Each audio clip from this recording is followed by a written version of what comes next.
enzim, oke untuk kesehatan.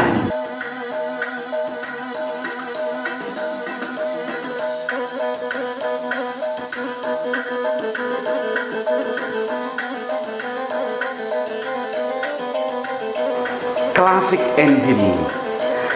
Kalau kita sudah sering mendengar ekoenzim, kini kami akan menyajikan bagaimana pengalaman membuat klasik enzim di Stasi Sukamaju, Paroki Tanjung Selamat, Keuskupan Agung Medan. Atas dukungan Pastor Paroki Tanjung Selamat, Pastor Stefanus Budi Saktono, OSC, umat stasi ini dalam rangka mengisi tahun Santo Yosef dengan berbagai refleksi, kegiatan, dan pemberdayaan. Salah satu kegiatan mereka adalah membangun keluarga sehat dan sejahtera dengan membuat klasik enzim. Baik, Bapak Ibu, yang kita akan laksanakan sekarang cara membuat klasik enzim. Apa itu klasik enzim? Klasik, kalau klasik itu lama, sudah ada, masa sudah ada. Artinya kalau dikatakan klasik enzim, enzim yang sudah ada sebenarnya di sekitar kita. Apa itu? Memang di depan kita yang setiap hari ada enzim. Itulah yang ada di dalam buah.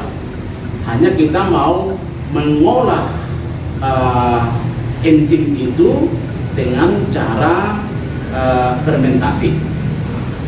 Jadi persisnya bagaimana cara membuat klasik enzim, persis sama dengan cara membuat ekoenzim.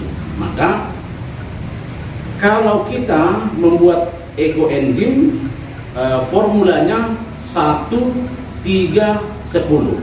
1 manisan, 3 BO-nya atau bahan organik, dan 10 air. Dalam ekoenzim, manisan itu bisa dibuat dari molase atau tetes tebu hasil pabrik yang tidak jadi menjadi gula pasir, atau gula aren atau gula merah gitu. Sementara BO-nya, bahan organiknya, dibuat dari kulit buah. Airnya bisa dari air tanah, air hujan, air pam, tapi harus dilarutkan dulu 2 hari karena takut kita terkontaminasi dengan kaporet. Lalu bisa air AC. Itulah kalau ekoenzim. Nah, sementara cara membuat klasik enzim, formulasinya itu persis dipakai 1, 3, 10, tetapi satunya itu, manisan itu harus dari madu murni. Madu murni, seperti ini. Ini madu murni. Ini sudah 1 kilo. Kalau di dalam ekoenzim dipakai BO-nya kulit buah, untuk klasik enzim dipakai buah segar, daging buah. Ya, seperti yang sudah dipersiapkan sini ada 3 kilo. Kalau di dalam ekoenzim air itu dipakai air bersih atau asalkan jangan terkontaminasi dari kaprit. Kalau di klasik enzim harus air yang memang siap dikonsumsi, harus sudah siap diminum. Jadi itu bedanya. Jadi sekali lagi, kalau klasik enzim, kalau di ekoenzim sebenarnya lebih pada ramah lingkungan. Bagaimana limbah dapur itu bisa dipakai bermanfaat multifungsi, murah. Hanya kalau membuat klasik enzim, kata murah tidak ada lagi. Karena kita harus beli madu murni, kita harus beli buah-buah segar dan air yang siap dikonsumsi. Itulah kira-kira perbedaan ekoenzim dan klasik enzim. Lalu wadahnya untuk klasik enzim maunya dari yang sungguh-sungguh bagus, dari kaca. Yang jelas kalau dikatakan dari kaca, tidak boleh dari kaleng, nggak boleh dari aluminium, nggak boleh dari besi, nggak boleh. Karena itu nanti terjadi fermentasi 1 tahun, cukup akan berpengaruh nanti untuk media kita hasilnya. Sekarang kita memakai ini sudah cukup bagus karena ini sudah campuran kaca, sudah ada. Jadi tidak murni lagi ini plastik, sudah ada kaca. Dan andai kan 1 tahun dipakai untuk memfermentasi sudah cukup, tidak terlalu ada dampak negatifnya. Itu tentang wadah. Lalu bagaimana prosesnya? Nah, prosesnya itu yang saya katakan tadi, apa yang mau dipersiapkan. Nah, kalau kita tadi sudah paham perbedaan eco enzim dan klasik enzim. Klasik enzim, madu murni, buah segar, dan air yang siap dikonsumsi. Nah, itulah yang dipersiapkan. Nah, pertama yang dipersiapkan manisan madu murni. Madu murni, kenapa dikatakan madu murni? Kalau madu kemasan yang misalnya di apotek itu sudah melalui proses pengawetan. Nah, jadi sudah ada kimia. Sekian persen pasti ada supaya awet dia, lama dia. Sementara madu murni ini murni dari sarangnya kita ambil. Nah, itulah perbedaannya. Nah, baik, itu tentang madu. Baru buah segar. Buah segar ini minimal 5 jenis. Minimal. Makin banyak jenis buahnya, makin bagus. Nah, jadi sekarang ini sudah ada 26 jenis. Wah, ini luar biasa. 26 jenis buah segar. Dan diharapkan dia seimbang, yaitu seimbang. Oke. Itu sudah dipersiapkan di sini. Lalu air sudah dari aqua yang siap dikonsumsi. Nah, itu berarti kita sudah siapkan semua medianya dan bahannya. Nah, lalu bagaimana cara membuatnya, cara memasukkannya? Nah, sebenarnya pertama-tama tadi bahannya ini harus dicincang halus, Nah, lalu kalau boleh sehalus mungkin, nggak apa-apa, supaya nanti gampang kita masukkan ke wadahnya ini dan gampang nanti kita keluarkan kalau sudah selesai proses fermentasi. Oke. Sekarang kita masukkan dulu, nanti akan saya jelaskan bagaimana hal-hal lain misalnya manfaatnya dan lain-lainnya. Bagaimana cara memulai memasukkan wadah. Sekarang ini sudah ada 11 kilo air yang sudah dikonsumsi. Nah, lalu kita akan memasukkan 11 ons madu. 11 ons madu. Nah, jadi kita masukkan saja. Ini bisa masuk langsung.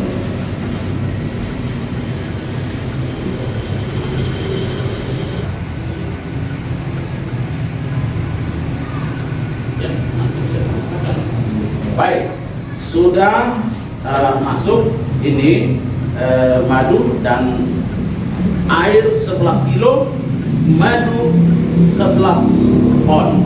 Nah, jadi sekarang kita masukkan buah segar 3 kilo 3 ons. Jadi kita pakai alat ini bisa dipegang. Jadi bisa pakai ini. Ya, kalau ada lagi.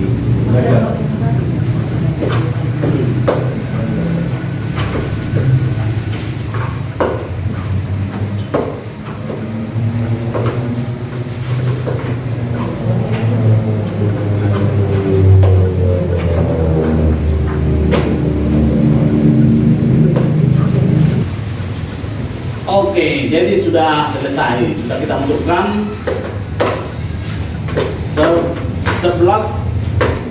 3 kilo 3 ons buah. Itu yang terdiri dari ada stroberi, ada jambu kol, ada mentimun, ada jeruk, kedongdong, mangga, pepaya, jambu air, belimbing, bengkuang, sangkis, salak, pir, semangka, kiwi, anggur, matoa, terong belanda, buah naga, dan apel. Luar biasa. Jadi ada 26 jenis sudah kita masukkan. Tetap ulangi perbandingannya 1, 3, 10. Jadi sudah masuk. Nanti bisa kita dilontar supaya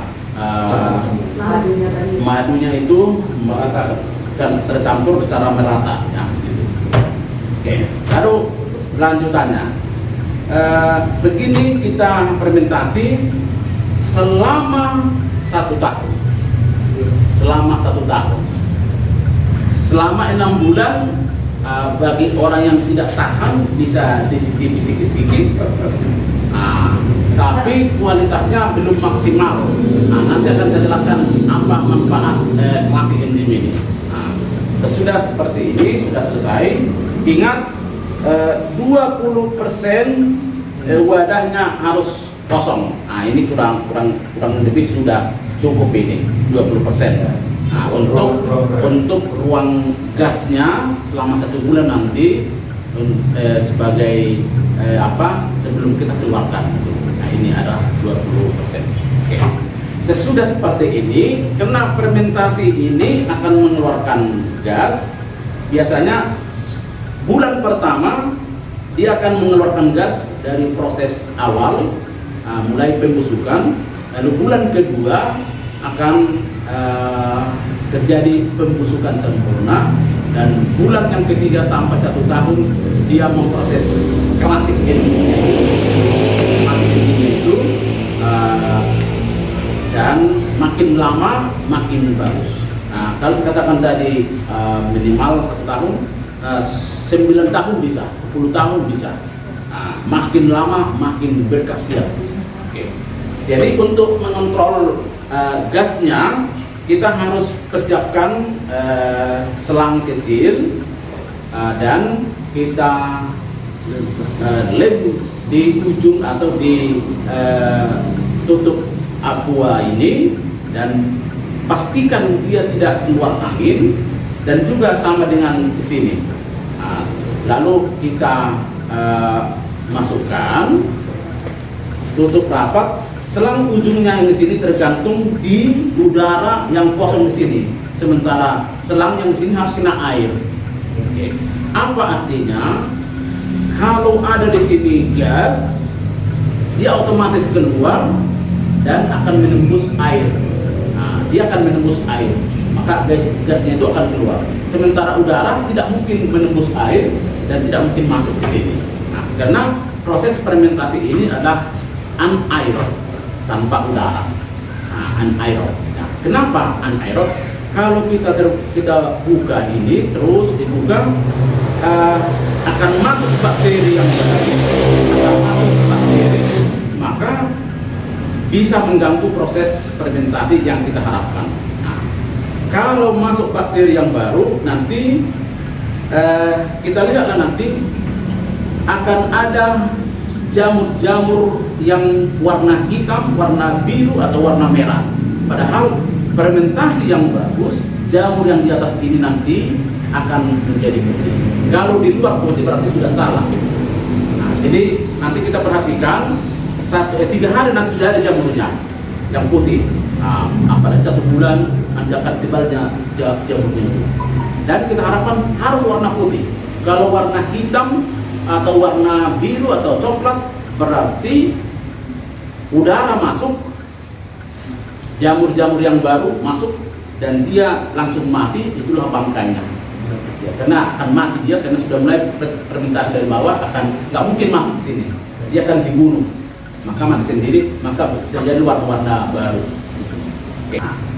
Pertanyaannya, apa manfaat klasik enzim ini?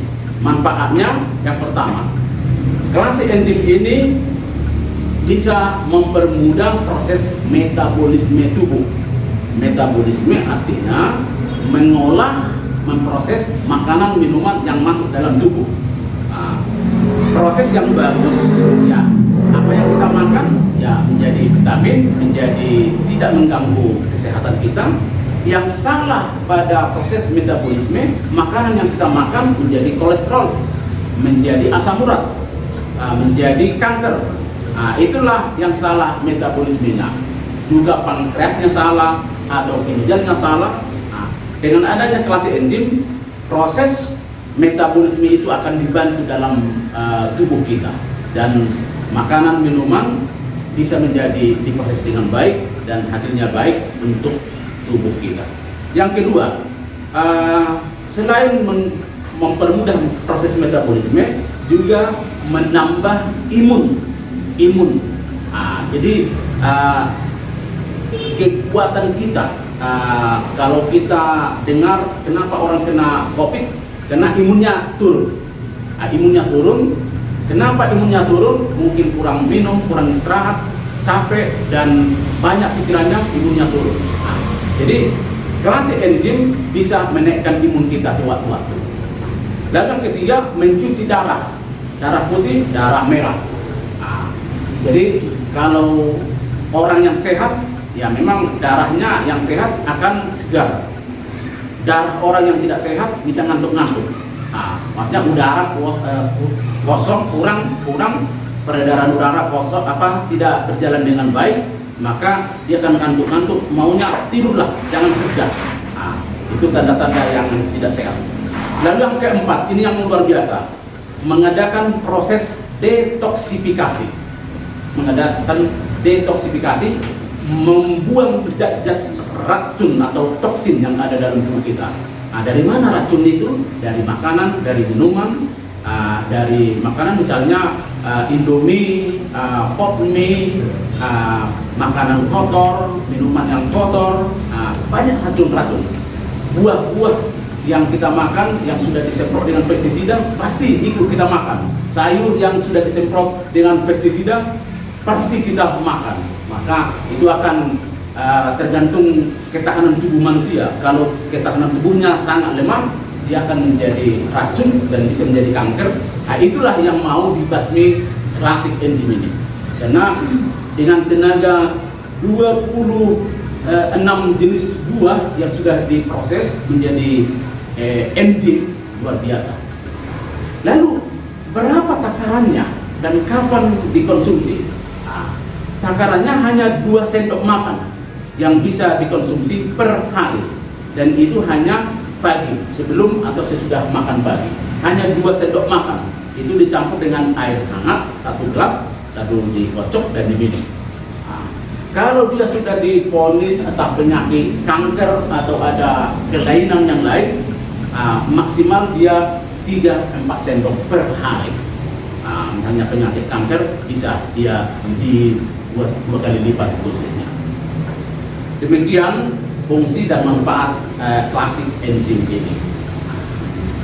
Demikian para pemirsa, kami dari kelompok klasik enzim Sukamaju Paroki Tanjung Selamat dengan semangat dan penuh pengharapan sudah melakukan klasik enzim. Kami sabar menunggu 1 tahun. Melalui klasik enzim kami sehat. Saudara-saudara, pada hari ini kami dari kelompok stasi Santoyo Sukamaju telah menyelesaikan untuk membuat klasik enzim. Jadi inilah hasil yang telah kami buat atas bimbingan pendampingan dari Pastor Markus Manurung. Jadi terima kasih kepada pastor yang telah mendampingi kami sehingga bisa menghasilkan klasik enzim seperti ini. Dan kami semua siap menunggu dan berharap akan menghasilkan yang baik dari klasik enzim ini dan akan berguna untuk kesehatan kita semua. Dan kami dari kelompok enzim dari Stasi Sukamaju siap berbagi kepada semua teman-teman saudara-saudara dalam pembuatan klasik enzim ini, karena kami juga sudah dibagi ilmu oleh Pastor Markus Manurung. Demikian dari kami, terima kasih. Klasik enzim, oke untuk kesehatan.